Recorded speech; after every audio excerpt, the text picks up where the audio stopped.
बोकारो के सेक्टर 9 गायत्री मंदिर आलोक मैदान में विस्थापितों की समस्याओं को लेकर एक प्रेस वार्ता को संबोधित करते हुए विस्थापित स्लैग कंपार्टमेंट समिति के अध्यक्ष सह इंटक बोकारो जिला अध्यक्ष कांग्रेस नेता रघुनाथ महतो ने कहा कि आज के समय में विस्थापितों के साथ जो शोषण और अत्याचार हो रहा है वह बर्दाश्त करने की जरूरत नहीं है। कोई जनप्रतिनिधि का इंतजार नहीं करना है।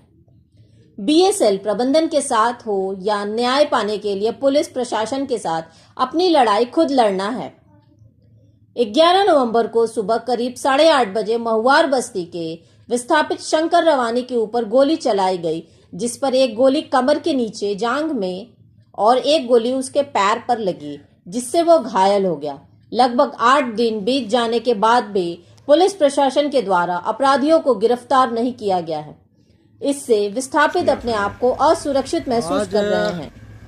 बोकारो उत्तरी क्षेत्र के विस्थापित के द्वारा ये प्रेस वार्ता का आयोजन किया गया है और इस प्रेस वार्ता के माध्यम से हम बताना चाहेंगे कि हमारा एक महुआर निवासी विस्थापित जो है 11/11/2023 को बसंती मोड़ से नया मोड़ की ओर जा रहा था और उसी दरमियान में अपराधियों द्वारा उसके ऊपर गोली चलाया जाता है, जिसमें 2 गोली उसके शरीर पर लगता है, जिसका नाम शंकर रवानी है, जो हमारा विस्थापित है। और अभी कुछ दिन पहले आप देखे हुए हैं कि हम लोगों ने दुर्गा पूजा भी किया था और उस श्री श्री माँ अम्बे दुर्गा पूजा समिति के प्रधान महासचिव भी आज लगभग 8 दिन बीत गए हैं और 8 दिन बीत जाने के बाद भी पुलिस प्रशासन के द्वारा अभी तक अपराधियों को ना कोई खबर है और न कहीं ढूंढ के उनको गिरफ्तार किए हैं। ये तो लगता है कि पुलिस प्रशासन का ये लापरवाही है। इसलिए हम विस्थापित जो है अपने आप को असुरक्षित महसूस कर रहे हैं कि हम लोग इस पुलिस प्रशासन के द्वारा हम लोग कहीं सुरक्षित नहीं है। हम लोग भी सड़क में घूमते हैं। हम लोग के ऊपर भी कल दिन अगर हमला होता है तो लिपा पोती वाला काम होगा। इसलिए अविलंब जो है 3 दिन के भीतर अगर पुलिस प्रशासन के द्वारा कार्रवाई नहीं की जाती है, अपराधियों को गिरफ्तार अगर नहीं किया जाता है, तो उत्तरी क्षेत्र के विस्थापित जो है सबसे पहले थाना का घेराव करेंगे और थाना घेराव से भी अगर ये पुलिस प्रशासन अपराधी तक नहीं पहुंचते हैं तो निश्चित रूप से यहाँ के विस्थापित सड़क पर भी उतरकर आंदोलन करेंगे। निश्चित जान लीजिए कि यहाँ के विस्थापितों के ऊपर शोषण और अत्याचार के सिवाय कुछ नहीं हो रहा है, चाहे बोकारो इस्पात संयंत्र प्रबंधन के द्वारा हो, चाहे पुलिस प्रशासन के द्वारा हो, चाहे जिला प्रशासन के द्वारा हो। सिर्फ और सिर्फ यहाँ के विस्थापितों के ऊपर शोषण और अत्याचार हो रहा है। ना यहाँ के विस्थापितों को रोजगार मिल रहा है और ना ही किसी तरह का बीएसएल प्रबंधन के द्वारा नौकरी दिया जा रहा है और ना ही कोई सुख सुविधा इस क्षेत्र में दिया जा रहा है। तो समझ लीजिए कि ना सुख सुविधा है, ना रोजगार है, ना नौकरी है, ऊपर से गोलीबारी है। यहाँ के विस्थापितों के ऊपर हमला किया जा रहा है और इसके बावजूद भी प्रशासन मूक दर्शक बन करके बैठी है। इसका हम लोग कड़ी निंदा करते हैं। अविलंब 3 दिन के अंदर गिरफ्तार कर रहे, अन्यथा हम लोग आंदोलन करने पर विवश होंगे।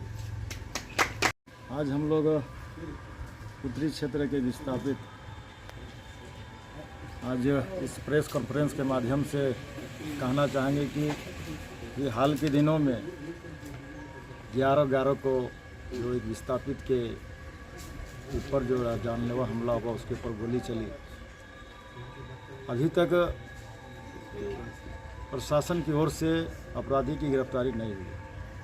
ये आश्वासन हम लोगों को दिया गया था विस्थापित नेता लोगों का कि बहुत जल्द हम 2 से 3 दिन के अंदर में जो अपराधी है उसको हम गिरफ्तार करने का काम करेंगे, लेकिन हमको लग रहा है लगभग 1 सप्ताह से ज़्यादा हो गया है।